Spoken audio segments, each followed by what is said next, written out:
njia za kawaida zimeshindikana. Huyu beki tatu sasa cha nimwekee hizi dawa hizi. Akinywa tu kwa kwangu mimi. Umekuja vipi ampati. Mimi tu. Taitwa baby huyu mpaka kidege afe. Anko. Anko. Si juice hapa. Mimi nilijua tu anko hayupo kaniandalia juice. Mimi nikajua huyu mtoto lazima ataanza kunipenda mwenyewe, ataanza tumeona vitu kama vile ananiandalia juice. Mjomba ujikuandaliwa chochote. Anko.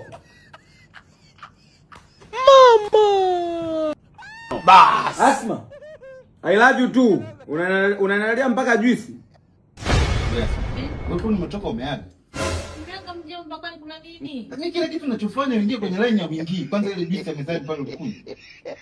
Mimi sikanywa kidege kaja hapa ananisifia mwenyewe hapa alikuwa sijui na njama kunywa kidege juice. Sasa juice mimi nimekuandalia wewe kwani unanywa kidege? Wewe unajua nimeweka nini mimi? Si juice ya mezani. Ndio. Sawa unakulaumu mimi hapa sasa. Asma.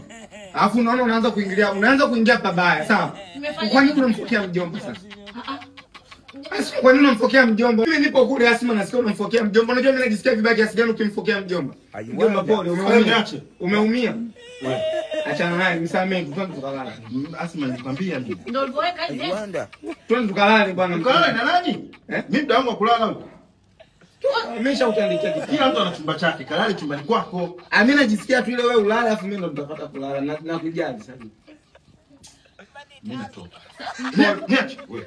Unaenda? Tunaenda wote unapoenda. Unaenda wapi? Tunafuata hapo Baki na Asma. Asma baki ni baki hapa. Oya, tuondoke. Wewe kiletu. Si nilikwambia baki nyumbani wewe? Mjomba bwana mimi najisikia kukufuata. Ukiumia huko ukipata na tatizo mimi nitajisikia kwa kwenye hali. Sitaki kufuatana na wewe, rudi nyumbani. Tusikosane hapa. Wewe, nipeleke nani wapi?